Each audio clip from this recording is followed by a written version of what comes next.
Good morning, all of you. Class fourth subject EVS.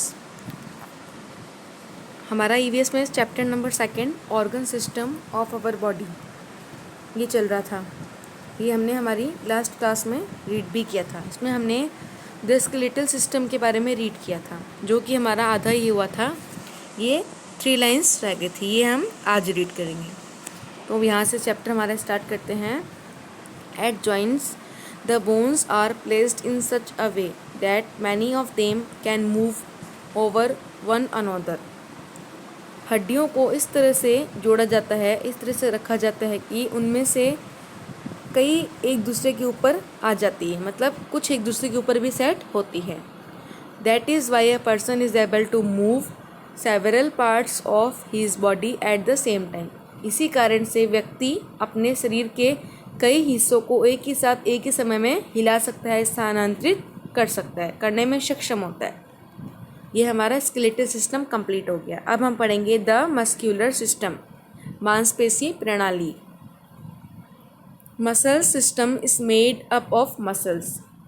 मांसपेशी प्रणाली मांसपेशियों से बनी होती है. There are more than 600 muscles in our body. हमारे शरीर में 600 से अधिक मांसपेशियाँ होती हैं. Muscles are attached to the bones. और मांसपेशियाँ हड्डियों से जुड़ी होती हैं. Muscles along with the bones help the body and its parts to move. हड्डियों के साथ मांसपेशियाँ इस तरह जुड़ी होती हैं कि उनके अंगों को, मतलब जो हमारे बॉडी पार्ट्स को हिलाने में मदद करती हैं. Some muscles help us to fit heavy object. कुछ मांसपेशियाँ हमें भारी वस्तुओं को उठाने में मदद करती हैं. They pull the bones to make them move. वे हड्डियों को खींचने में भी मांसपेशियाँ हमारी मदद करती हैं. The muscles in the heart pump blood and help to circulate blood throughout the body. मांसपेशियाँ रक्त को पंप करती हैं और पूरे शरीर में रक्त को प्रसारित करने में मदद करती है. मतलब मांसपेशियाँ हमारे हृदय में जो रक्त बहता है उसको पंप करती है और पूरे हमारी बॉडी में रक्त को, ब्लड को पहुंचाती हैं मांसपेशियाँ. ये हमारा मस्कुलर सिस्टम कंप्लीट हो गया. अब नेक्स्ट हमें दिया गया है द डाइजेस्टिव सिस्टम. दिख रहा होगा आप सभी को द डाइजेस्टिव सिस्टम. ये अब हम पढ़ेंगे. अभी तक हमने 2 पढ़ लिए हैं, स्केलेटल सिस्टम और muscular system. This system helps in the digestion and absorption. यह प्रणाली भोजन के पाचन और अवशोषण में मदद करती है.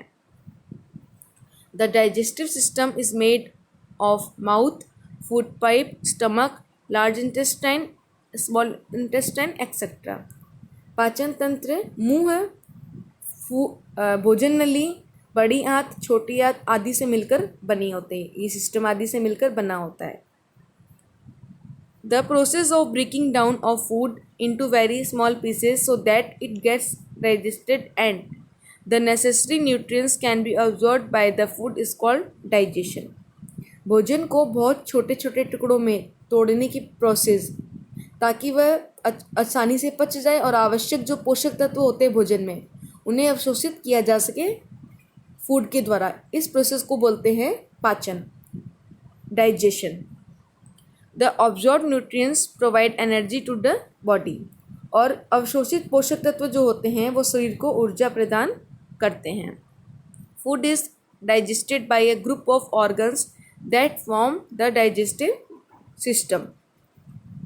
भोजन को पाचन तंत्र बनाने के लिए अंगों के समूह द्वारा पचाया जाता है. मतलब एक अंगों का ग्रुप होता है जिसके द्वारा भोजन पाचित करवाया जाता है. The process of digestion of our food start from the mouth. भोजन को पचाने की प्रक्रिया जो है वो हमारे मुंह के द्वारा शुरू होती है. When we chew the food with the help of our teeth. जब हम अपने दांतों की मदद से भोजन को चबाते हैं, it gets broken into very small pieces. तो क्या होता है, यह बहुत छोटे छोटे टुकड़ों में टूट जाता है. कौन टूट जाता है? भोजन. The saliva in our mouth makes it soft. हमारे मुंह में जो लार होती है वो इस भोजन को मुलायम बना देती है. The swallowed food goes to the stomach. निगला हुआ भोजन जो है हमारे पेट में चला जाता है, लिखा है ना, sorry, the swallowed food goes to the stomach through the food pipe. Food pipe के ज़रिए, भोजन नाल के ज़रिए जो चबाया हुआ निगला हुआ भोजन होता है वो जाके पेट में रह जाता है। In the stomach the digestive juices mix with the food and break it further. पेट में पाचन रस भोजन के साथ मिलकर उसे और तोड़ देता है। Then the food passes into small intestine. फिर भोजन छोटी आंत में जाता है। Here it is digested and the digestive food is absorb into the blood. Here से करना है ना, मैं here it is digested and digested food is absorb into blood. यह पचा हुआ भोजन पाचन भोजन रक्त में अवशोषित हो जाता है। मतलब भोजन का पाचन हो जाता है, फिर उससे एक जूस निकलता है जो कि हमारे बॉडी को चाहिए होता है। उसमें क्या होते हैं, बहुत सारे न्यूट्रिएंट्स होते हैं, पोषक तत्व होते हैं। वो जूस क्या है, हमारी बॉडी के द्वारा ऑब्जॉर्ब कर लिया जाता है, अवशोषित कर लिया जाता है। The undigested food enters the large intestine and comes out of the body through the anus as stall. अपाचित भोजन बड़ी आंत में जाता है और मलमूत्र के रूप में गुदा के माध्यम से शरीर के बाहर आ जाता है। इस पूरी प्रोसेस में हमें यही बताया गया है कि किस तरह से फूड हम हमारे बॉडी तक लेके जाते हैं, फिर हमारे बॉडी में जाने के बाद उसका किस तरह से पाचन होता है, किस तरह से उसका डाइजेशन होता है, और उसमें से जो न्यूट्रिएंट्स जूस निकलता है, पोषक तत्वों का जो जूस निकलता है, रस निकलता है, वो तो हमारी बॉडी ऑब्जॉर्ब कर लेती है। बाकी जो अनडाइजेस्टेड फूड होता है, अपाचित भोजन होता है, जो हमारे शरीर के किसी भी काम का नहीं होता है, वह मलमूत्र के माध्यम से गुदा से हमारे शरीर के बाहर निकल जाता है। ये हो गई हमारा द डाइजेस्टिव सिस्टम के बारे में हमने रीड कर लिया।